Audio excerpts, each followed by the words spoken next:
লতিফ সিদ্দিকী সহ বেশ 11 জনকে নিয়ে আসা হয়েছে আটক করে এবং ডিবি হেফাজতে রয়েছে। তার আগে যদি একটু জানিয়ে রেখেছে সেটি হচ্ছে যে আওয়ামী লীগের সাবেক মন্ত্রী ও কাদের সিদ্দিকীর ভাই লতিফ সিদ্দিক ঢাকা বিশ্ববিদ্যালয় আইন বিভাগের অধ্যাপক শেখ হাফিজুর রহমান কার্জন সহ অন্তত 11 জনকে গোয়েন্দা পুলিশ হেফাজতে আনা হয়েছে। এখান থেকে আপনাদেরকে যুক্ত করেছি। এর আগে সকালে আজ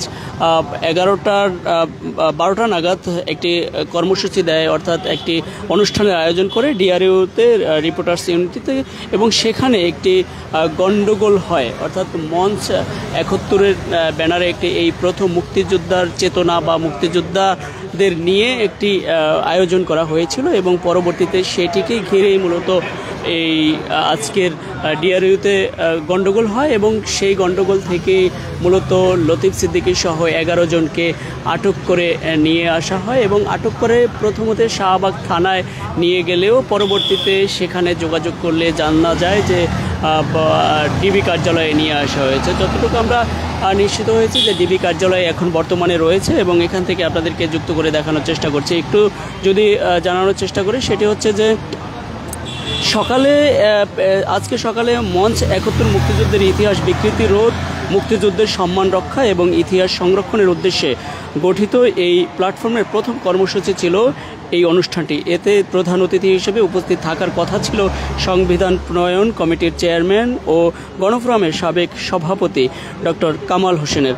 আলোচনায় প্রথম বক্তা হিসেবে অধ্যাপক শেখ হাফিজুর রহমান কার্জন বলেন, আমরা দেখতে পাচ্ছি দেশের সংবিধান ছুঁড়ে ফেলার পায়তারা চলছে। এর পেছনে জামাত, শিবির ও জাতীয় নাগরিক পার্টি এনসিপি জড়িত রয়েছে এমন সরাসরি তিনি বক্তব্যে উল্লেখ করেন এবং অধ্যাপক ইউনূসের নেতৃত্বে তারা মুক্তিযোদ্ধাদের জুতার মালা পরাচ্ছে এরকম বক্তব্য দেয়। পরবর্তীতে তার বক্তব্য শেষ হওয়ার আগেই একদল যুবক স্লোগান দিতে দিতে মিলনায়তনে প্রবেশ করে, অর্থাৎ রিপোর্টার্স ইউনিটের যেই কক্ষে এই অনুষ্ঠানটি হচ্ছিল সেই কক্ষে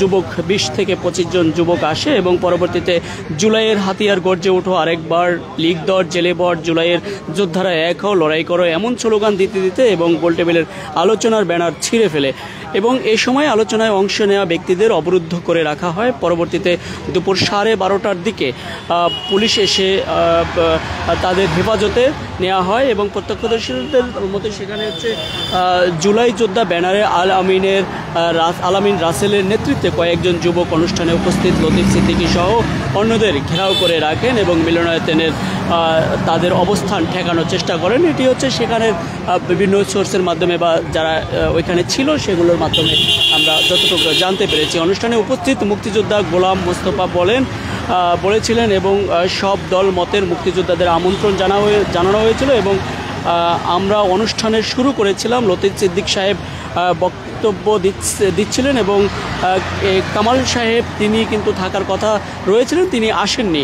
এর মধ্যেই 20 থেকে 25 জন হইচই করে বিভিন্ন স্লোগান দিয়ে তাদের গায়ে হাত তোলেনি তারা, তবে এমনি অবরুদ্ধ করে রেখেছে। পরে পুলিশের হস্তক্ষেপে মূলত তাদেরকে সেখানে নিয়ন্ত্রণে আনা হয় এমনটা কিন্তু জানানো হয়েছিল। অভিযোগ করে তিনি কিন্তু বলেছিলেন, গোলাম মোস্তফা কামাল তিনি বলেছিলেন। এবং রমনা বিভাগের যে একাধিক পুলিশ সূত্রে আমরা যতটুকু জানতে পেরেছি যে ঘটনাস্থলে লতিফ সিদ্দিকী সহ কয়েকজনকে ভ্যানে তুলে নিয়ে যাওয়া হয়েছে এবং ঘটনাস্থলে একটি ভাঙা টেবিল পড়ে থাকতে দেখা যায়। মিলনায়তনে অংশগ্রহণকারীদের পাশাপাশি কিছু লোককে হট্টগোল করতে দেখা গিয়েছে, সেরকম বিভিন্ন পুলিশের যেখানে টহল করছিল বিভিন্ন সূত্রে আমরা জানতে পেরেছি। তবে এখন পর্যন্ত তাকে যে আদালতে আজকে উঠানো হবে কিনা বা কখন উঠানো হবে সেটি নিয়ে কিন্তু এখনও স্পষ্ট নয়, বা এখানে 11 জনকে আটক করে বা হেফাজতে নেওয়া হয়েছে সেটি এখনও অনিশ্চিত যে তাদের সবাইকে কি আদালতে প্রেরণ করবে কিনা বা তাদেরকে কোনো মামলায় গ্রেপ্তার দেখানো হবে কিনা,